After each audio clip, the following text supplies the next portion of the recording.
Shalom, salam berkat dari kami untuk pendengar sekalian. Saat ini pendengar akan diberkati dengan program Hari Ini Harinya Tuhan bagian yang ke-8. Sebuah program rohani tentang doktrin Alkitab yang menolong kita untuk semakin tertanam dalam kebenaran firman dan bertumbuh dalam kemuliaan. Bersama hambanya, Pendeta Gilbert Lumwendong, STH.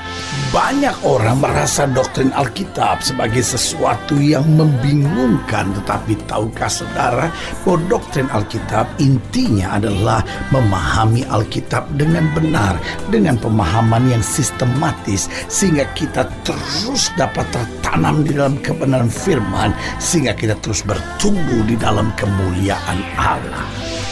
Buka hati saudara sekalian untuk menerima berkat-berkat firman-Nya hari ini. Salah satu bahaya yang paling menakutkan adalah ketika kita melanggar perintah Tuhan. Ada banyak orang tidak menyadarinya. Ada banyak orang pikir, yang penting kan hidup saya tetap diberkati, yang penting kan hidup saya tetap sukses. Melanggar firman Tuhan, melanggar perintah Tuhan normal lah, namanya kita masih hidup di dunia, kita kan belum makhluk surgawi katanya gitu ya kan. Nah, tetapi tahukah saudara bahwa melanggar perintah Tuhan adalah sesuatu yang sangat berbahaya. Mengapa? Karena yang pertama saya pelajari, orang yang melanggar perintah Tuhan ini, yang pertama dia membuka celah bagi iblis. Iblis gak peduli sudah masuk gereja, iblis gak peduli sudah jadi orang Kristen, iblis gak peduli hidup sudah diberkati. Tapi buat setan, di mana sudah melanggar perintah Tuhan, itu adalah celah untuk bisa dia masuk. Karena selama kita taat pada firman, selama kita dengar-dengaran pada firman, maka hidup kita dibentengi oleh Allah, sehingga tidak ada kegelapan apapun yang dapat coba menyerang hidup kita. Tetapi ketika kita mulai melanggar titah Tuhan, kita mulai melanggar perintah-perintah Tuhan, kita mulai melanggar firman Tuhan, maka apa yang terjadi? Iblis dapat dengan mudah menyerang kita. Kenapa? Karena kita memang membuka celah untuk itu. Yang kedua saya pelajari, orang yang melanggar titah Tuhan, orang yang melanggar perintah Tuhan, ini sulit meraih berkat-berkat Allah. Kenapa?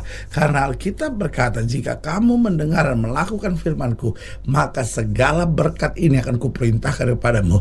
Tapi jika kamu mendengar dan kamu tidak melakukannya, artinya apa? Kita melanggar, kita melangkahi titah-titah Tuhan, maka apa yang terjadi? Segala kutuk ini akan menimpa kamu. Makanya kita sulit meraih berkat Tuhan. Apapun yang kita kerjakan rasanya gagal, apapun yang kita kerjakan selalu bermasalah. Kenapa? Karena kita sulit meraih berkat Allah, kutuk Allah dalam hidup kita. Kenapa? Karena kita melanggar dan melangkahi titah Tuhan. Yang ketiga saya pelajari, orang yang melanggar titah Tuhan atau perintah Tuhan, hari-harinya makin jauh dari Tuhan.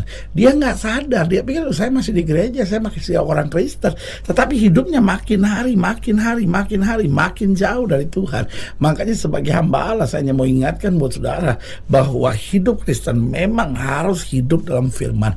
Karena kekristenan tanpa menjalani perintah Tuhan hanyalah kepalsuan dan kemunafikan belaka. Dan yang keempat saya pelajari, orang yang melanggar titah Tuhan, orang yang melanggar perintah Tuhan akan selalu hidup dalam ketertekanan. Selalu hidupnya penuh dengan air mata, hidupnya penuh dengan ketertekanan, kekecewaan, kebosanan, kejenuhan. Itu sebabnya banyak orang yang akhirnya kemudian lari ke obat terlarang, lari ke seks bebas, lari kepada penyembahan-penyembahan berhala. Kenapa? Karena nggak tahan akan tekanan demi tekanan yang harus dilewati dalam hidupnya. Sebagai hamba Allah, saya hanya mau ingatkan ini, mari kembali kepada firman Tuhan, berjalan dalam kehendak Allah, berjalan dalam rencana Allah, mulai lakukan firman Tuhan. Walaupun awalnya kelihatannya sangat sulit, tetapi taklukkan daging dan segala kesenangan daging dalam hidup kita, lalu mulai jalan dalam pimpinan Roh, lakukan firman, dan hal-hal yang tidak pernah kita pikirkan, itu yang Tuhan sediakan buat kita. Haleluya. Selamat datang dalam program kita Hari Ini Harinya Tuhan, sebuah program rohani yang kembali mengingatkan kepada kita betapa pentingnya kita menjadikan firman Tuhan sebagai dasar keseharian hidup kita. Karena selama kita menjadikan firman Tuhan sebagai dasar keseharian hidup kita, langkah-langkah ke depan kita penuh dengan kepastian, kemenangan, berkat, mujizat, dan perkara-perkara besar. Haleluya. Dan dalam program ini kita sedang membahas tentang melangkahi titah Tuhan, artinya melanggar perintah Tuhan. Karena saudaraku yang kasih dalam Tuhan, keadaan yang paling berbahaya, yang paling menakutkan, yang paling akan menghancurkan dalam hidup kita kalau kita mulai melangkahi titah Tuhan, melanggar perintah Tuhan. Tetapi sebaliknya, keadaan yang paling indah adalah waktu kita melakukan firman Tuhan, maka segala berkat, kemuliaan, kuasanya dicurahkan buat kita yang percaya. Haleluya.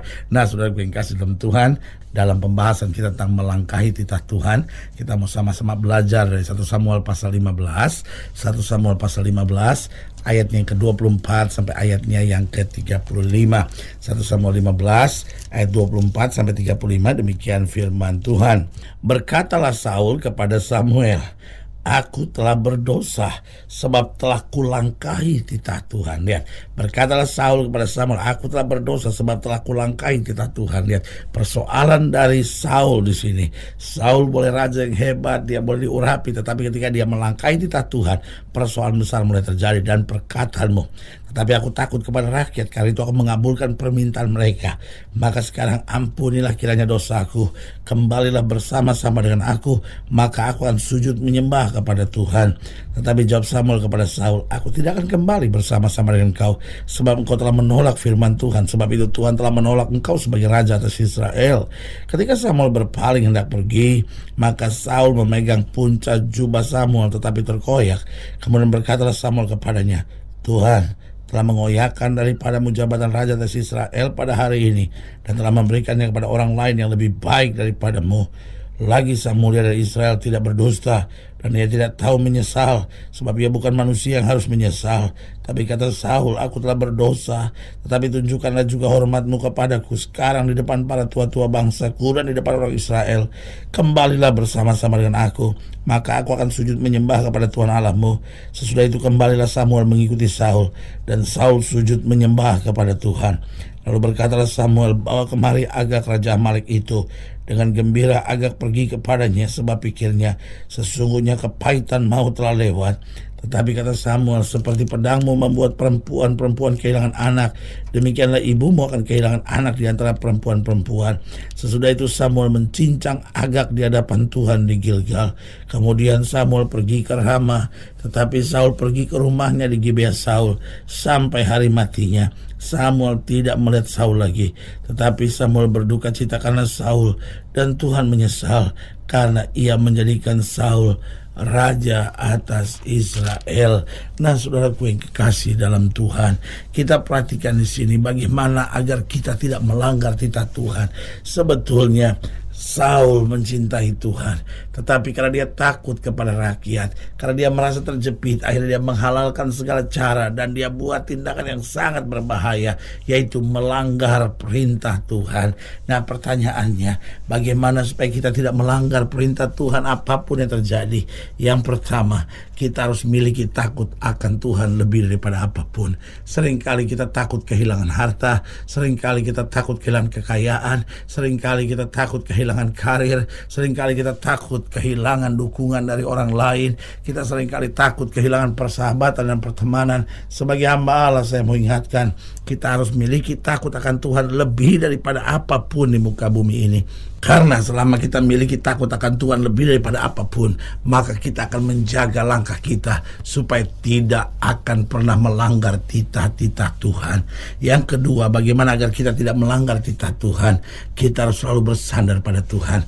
Karena pada dasarnya secara manusia, seringkali kita nggak kuat, seringkali kita nggak sanggup, seringkali kita nggak mampu. Tetapi dengan bersandar kepada Tuhan, kita mendapat kekuatan baru. Alkitab berkata, orang yang menanti-nantikan Tuhan, dia mendapat kekuatan baru seperti Raja Wali yang naik terbang dengan kekuatan sayapnya. Saudaraku yang kekasih dalam Tuhan, bagaimana agar kita tidak melanggar titah Tuhan? Miliki takut akan Tuhan. Yang kedua, selalu bersandar kepada Tuhan. Karena orang-orang yang bersandar pada Tuhan mendapat kekuatan baru. Orang-orang yang bersandar kepada Tuhan diberikan semangat, dorongan, cinta yang luar biasa untuk dia makin suka cita akan perintah-perintah Tuhan. Makanya Daud berkata begini, aku suka hukum-hukum-Mu ya Allah, dan aku merenungkan segala perintah-perintah-Mu, karena perintah-perintah-Mu yang menjaga aku dari kejahatan, dan titah-titah-Mu yang menjaga aku dari segala dosa. Jadi bagaimana agar kita tidak melanggar titah Tuhan? Yang pertama, memiliki takut akan Tuhan. Yang kedua, selalu bersandar pada Tuhan. Yang ketiga, sadari kuasa di balik ketaatan. Karena saudaraku yang kasih dalam Tuhan, di balik ketaatan ada kuasa yang besar. Tahukah saudara, orang-orang yang taat akan menang atas setan. Tahukah saudara, orang-orang yang taat akan menaklukkan setiap musuh. Tahukah saudara, orang-orang yang taat akan merebut janji Tuhan yang luar biasa. Karena itu sebagai hamba Allah saya hanya mau ingatkan, orang yang tidak taat adalah orang-orang yang bodoh. Saudara, bayangkan Saul kalau saja dia mau taat, kerajaannya akan kekal, kerajaannya akan turun-temurun. Tetapi hanya karena ketidaktaatan, akhirnya dia kehilangan segala-galanya. Makanya kuasa dan ketaatan itu sungguh sangat luar biasa. Yang keempat, bagaimana agar kita tidak melanggar titah Tuhan. Sadari bahwa perintah Tuhan itu tidak berat. Salah satu dusta iblis adalah bahwa perintah Tuhan itu berat. Salah satu dusta iblis adalah bahwa kita tidak mampu melakukan titah Tuhan. Kita nggak mampu melakukan apa yang Tuhan perintahkan karena terlalu berat. Tetapi saudaraku, di dalam Matius pasal 11 ayat 28 Yesus berkata, mari kamu yang letih lesu dan berbeban berat, aku akan beri kelegaan kepadamu. Lalu Yesus kemudian berkata, belajarlah daripadaku sebab aku lemah lembut dan bebanmu pun ringan. Saudaraku yang kasih dalam Tuhan, jadi perintah Tuhan itu tidak berat. Alkitab bilang perintah Tuhan itu tidak berat. Apa yang membuat kita berat?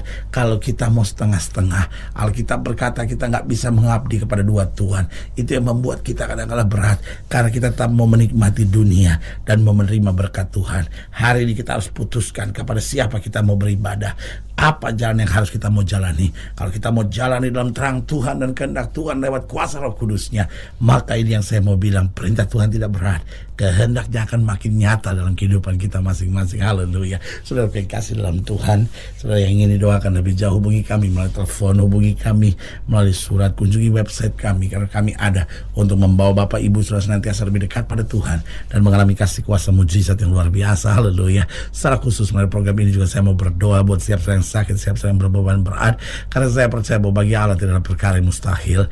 Nah, saudara-saudara yang didoakan secara khusus boleh taruh tangan kanan sudah tidak ada, dan kita akan berdoa. Mari kita berdoa. Bapa, dalam nama Yesus, hamba doa buat yang sakit, hamba doa buat yang berbeban berat, hamba doa untuk setiap mereka yang sedang menghadapi masa-masa yang sukar, karena hamba percaya bahwa bagi Allah tidak ada perkara yang mustahil.